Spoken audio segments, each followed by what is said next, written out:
या न जान कुछ और कि कुछ प्राप्त करना है, किसी के लिए दौड़ना है।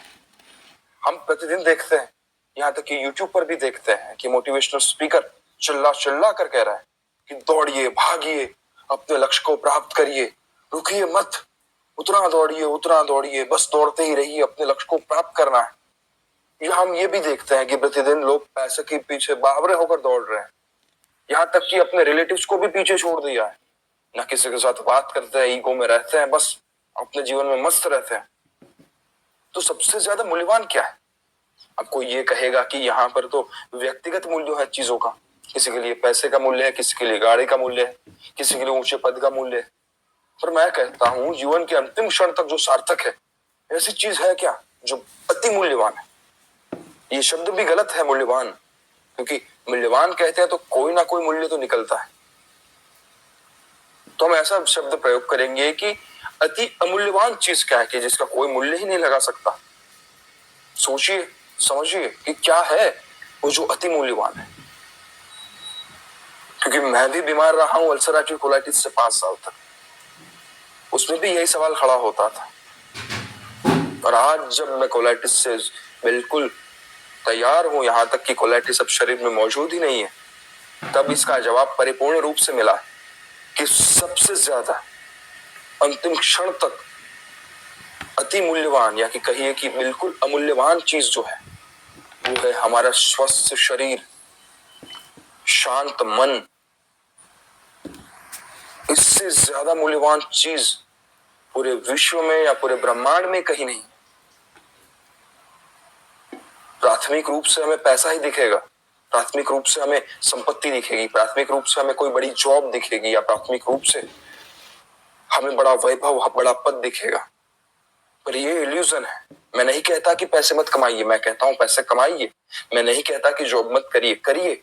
मैं नहीं कहता कि किसी चीज के लिए मेहनत मत करिए, करिए। पर हम मेहनत पर या पैसे पर या जॉब पर उतना ध्यान दे देते हैं कि शरीर पर से या मन पर से या अपने एक शांत जीवन पर से हमारा ध्यान बिल्कुल हट जाता है। और वो हटे हुए ध्यान के कारण शरीर एक ऐसी दुविधा में फंस जाता है या कि अस्वस्थ हो जाता है कि फिर बाद में उसका तैयार होना लगभग हमें असंभव दिखता है। और ख्याल कीजिए, आप चाहे कोई भी बीमारी में फंसे हो, कोलाइटिस हो या क्रॉन्स हो या कैंसर हो या टाइप 2 डायबिटीज हो या न जाने अन्य और कोई बीमारियां हो, सब में भी किया क्या है? हम उतने बेध्यान हो गए थे अपने मन और शरीर को लेकर कि वो अब हमारे लगाम में नहीं, वो अब हमारे कंट्रोल में नहीं है। अगर पैसे से सारी चीजें ठीक हो सकती थी तो आपने बहुत पैसा खर्च किया है अपनी बीमारी को ठीक करने के लिए। बड़े बड़े डॉक्टरों के पास गए हैं आप, बड़े बड़े अस्पतालों में दिखा कर आए, किसी ने कहा कि यहां जाइए, आप वहां गए, किसी ने कहा आप ये करिए, आपने वो किया। मैंने बड़े बड़े लोगों को देखा है, मैंने बहुत सारे लोगों को देखा है कि जो लोग बीमारी से पहले ईश्वर में बिलीव नहीं करते थे या कि इसको बस यूं मामूली चीज समझते थे, अब जब बीमार पड़े तो वो बहुत सारे आस्तिक हो गए या अति आस्तिक हो गए। तो क्या नहीं किया। और ये सार्थक होता है कि पैसे लगा रहे हम दवाइयों पर या अपने हेल्थ पर शरीर है कि रिकवर नहीं हो रहा।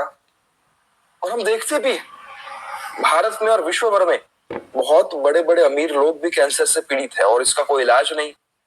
कैंसर तो महज एक जरिया है। टाइप 2 डायबिटीज है, ओवरवेट है बॉडी का, या खराब digestion system, IBD, IBS, Crohn's, ulcerative colitis, या न जाने अर्थराइटिस की बीमारी है, या किसी विटामिन की डेफिशिएंसी है, या बॉडी में न जाने और कोई अन्य रोग है जिसका अभी तक साइंस को पता भी नहीं है। मैं बाय बॉर्न डिसीज की बात नहीं कर रहा, जन्मजात रोगों की बात नहीं, पर ऐसे रोग जो शरीर के स्वस्थ होने के बावजूद भी शरीर में प्रवेश करते हैं। और हम है कि दौड़ रहे हैं, उतना दौड़ते हैं कि बस कमा लेना है। कमाइए, जरूरत है, उसके सिवा जीवन नहीं चलेगा।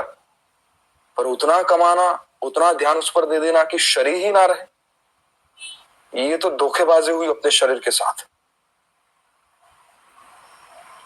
और ठीक होने के बाद ये मूल्य मुझे परिपूर्णता से समझ में आया है कि सारी चीज जाए भाड़ में, साला शरीर और मन बिगड़ना नहीं चाहिए। तो यही होता है हमारे पास कि व्यक्ति अपने जीवन के 50 साल लगाकर पैसे कमाता है और फिर वही पैसे अपने हेल्थ के पीछे लगाता है, क्योंकि अब तो 50 साल के बाद शरीर बीमार पड़ेगा ही। क्यों पड़ेगा? सीधी सी बात है, किसी भी गाड़ी को हम ओवर स्पीडिंग में चलाएंगे तो वो बीमार पड़े तो वो खराब होगी ही होगी, या कि उसका मेंटेनेंस आएगा, रोज ज्यादा ही आएगा। कम चलाएंगे तो कम मेंटेनेंस आएगा। अब वो 50 साल तक उतनी रफ्तार से भागे मन से और शरीर से, तो उसका मेंटेनेंस तो बनता है। अब जो कमाया है वही तो लगाना पड़ेगा। तो सार्थक क्या हुआ? शरीर और मन, स्वस्थ शरीर और शांत मन, यही यथार्थ है अंतिम क्षण तक। देखा है कभी बड़े बड़े अस्पतालों में जाकर, जो बीमार है वो तो गए हैं, और जो बीमार नहीं है उनके लिए बात है। बड़े बड़े अस्पतालों में रिसेप्शन पर बहुत बड़ी भीड़ लगती है कि इसका केस या उसका केस, या इसको ले लीजिए या इसको ले लीजिए। उनके रूम्स में गए हैं, बहुत सारी बोतलें लगी हैं या बहुत सारी मेडिसिन हैं, लोग पीड़ित हैं, अपने पीड़ाओं से चिल्ला रहे हैं। स्वस्थ शरीर से ऊपर इस दुनिया में कोई चीज नहीं है। सपोज ख्याल करिए कि आपके पास 500 करोड़ रुपया है, आपके अकाउंट में है प्योर व्हाइट मनी, पर साला कुछ ऐसी बीमारी हो जाती है कि आप उन 500 करोड़ रुपए को भोग नहीं पाते, तो क्या करेंगे उस पैसे का? मत कहिए कि बच्चे संभालेंगे बच्चे, पर शरीर जो भोगने वाला है वो आपका है। हमें पैसे कमाने से कोई प्रॉब्लम नहीं है, पैसे को हम भोगेंगे, ये जो उसका ईगो है ना, यही दिक्कत खड़ी करता है। अब 500 करोड़ कमा लीजिए और कुछ बड़ी बीमारी आ गई तो करेंगे क्या? मैं नहीं कहता कि 500 करोड़ नहीं होने चाहिए, मैं तो कहता हूं होने ही चाहिए, 1000 करोड़ होने चाहिए अकाउंट में, पर शरीर को साथ रखकर, मन को साथ रखकर।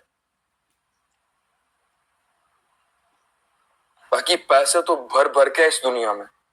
मुझे ख्याल है मेरे दादा बात किया करते थे कि बेटा, हम खेत में हल चलाते थे, हमारे पास बिल्कुल पैसे नहीं थे, यहां तक कि लोगों को खेतों में खेती किया करते थे। वो जो पैसे दे देता उससे प्रतिदिन का जीवन निर्वाह हो जाता। ना गांव में घर था, ना एक अच्छा जीवन था। तो उस टाइम पे, उस दौर में सभी के पास ऐसी चीजें थी कि सभी के पास पैसे नहीं थे, कुछ गिने चुने लोगों के पास थे। उनका देहांत अभी हुआ है पिछले साल, तकरीबन उनकी आयु रही होगी, उनका कोई बर्थ सर्टिफिकेट तो नहीं था, पर तकरीबन उनकी आयु रही होगी 100 से 105 साल। पूरा जीवन निरोगी, एक दो बार फ्रैक्चर हुआ है एक्सीडेंटली, पर ऐसा कोई बीमारी नहीं कि जो उनके शरीर को अंदर से खा जाए। हालांकि उनके पास पैसे नहीं थे, पर वो जब तक जिए तब तक स्वस्थ आहार लेकर जिए, शांत मन से जिए, कोई चिंता नहीं, कोई तनाव। उन्होंने भी खेती की, झगड़े भी किए होंगे, न जाने कभी तनाव भी लिया होगा, क्रोध भी किया होगा, पर उतना नहीं जितना आज की दुनिया में तनाव के लिए माहौल खड़ा हुआ है। और आज है कि हमारे पास एक लेवल में पैसे हैं, हम जी रहे हैं शांति से, पर सभी के पास उतने पैसे हैं, तो उससे हर्ष क्या है? पैसा है, पर साथों साथ स्वास्थ्य भी होना बहुत जरूरी है। दौड़िए मत, और जो बीमार है मैं उनको तो खास कहता हूं कि मत दौड़िए, भाड़ में गई दौड़। अपने शरीर को स्वस्थ रखिए, अपने मन को शांत रखिए, यही जीवन है। अगर ये दोनों चीज नहीं होगी तो सहित पैसे के साथ आपको लोग पागल गिनेंगे या अस्वस्थ गिनेंगे। ऐसे रिसेंटली कई उदाहरण हैं हमारे समाज में या हमारे कबीले में या हमारे कुटुंब में कि बहुत बड़े बड़े पैसे वालों को कैंसर की इतनी बड़ी बीमारियां हो गई हैं कि उनका कोई क्योर ही नहीं मिलता। और ये साबित कभी नहीं होता कि कैंसर सिर्फ पैसे वालों को होता है। कैंसर बिना पैसे वालों को भी होता है। तो जब बिना पैसे वाले को कैंसर होगा तो ये यही सोच के साथ मरेगा कि यार मेरे पास पैसे होते तो मैं इसे ठीक कर देता, क्योंकि उसके पास नहीं है तो उसे उसका ही ख्याल आएगा। और जिनके पास पैसा है उनको कैंसर होगा तब यही ख्याल आ जाए, तब यही ख्याल आएगा कि यार पैसा तो है पर हम इस बीमारी को ठीक ही नहीं कर पा रहे, क्योंकि जिस भी डॉक्टर के पास जाएंगे वो कहेंगे कि यार दोस्त मित्र इसका कोई इलाज नहीं, आप ये थेरेपी ट्राई करिए, ये मेडिसिन लीजिए, पर इसे परमानेंट क्योर नहीं कर सकते। इसलिए जिसके पास पैसा है और साथ में विवेक की जरूरत है, विवेक है तो वो जिएगा, लंबी रेस में चलेगा, वो लंबी रेस में दौड़ेगा लाइफ की, क्योंकि मूल्यवान शरीर है, मूल्यवान मन है, वरना ये दौड़ कभी खत्म नहीं होगी। ये दौड़ हमें यूं ही दौड़ाती रहेगी। मैंने तो इस चीजों का अनुभव किया है, आप भी कर रहे हैं। इसलिए विवेकपूर्ण शांत बनिए, विवेकपूर्ण अपने शरीर को स्वस्थ रखने का प्रयास करिए, जिए शांति से, मत जाइए कंपैरिजन में, ये आगे जा रहा है जाने दीजिए। शरीर स्वस्थ रहेगा, सब कुछ हम भोग पाएंगे, सब कुछ। हम माउंट एवरेस्ट को भी देख पाएंगे, हम दुबई को देख पाएंगे, हम अबू धाबी को देख पाएंगे। अगर वहां नहीं जाएंगे तो भाड़ में गया साला सब कुछ। हम जहां रहते हैं वहीं हम चीजों को बहुत आसानी से अनुभव कर पाएंगे, या कि देख पाएंगे, सूंघ पाएंगे, बोल पाएंगे, सुन पाएंगे, खा पाएंगे, पी पाएंगे, चल पाएंगे, दौड़ पाएंगे। अगर ये सब कुछ नहीं रहेगा या कि काम करना बंद कर देगा तो फिर क्या कर लेंगे, इसके बारे में तो सोचिए। इसलिए विवेकपूर्ण मन को शांत करिए, स्वस्थ रहिए और बिना तनाव के, बिना किसी डिप्रेशन के, बिना किसी स्ट्रेस के जीवन को जिए। आशा करता हूं कि इस ना कुछ वीडियो में से आपको कुछ मूल्य जानकारियां प्राप्त हुई होंगी।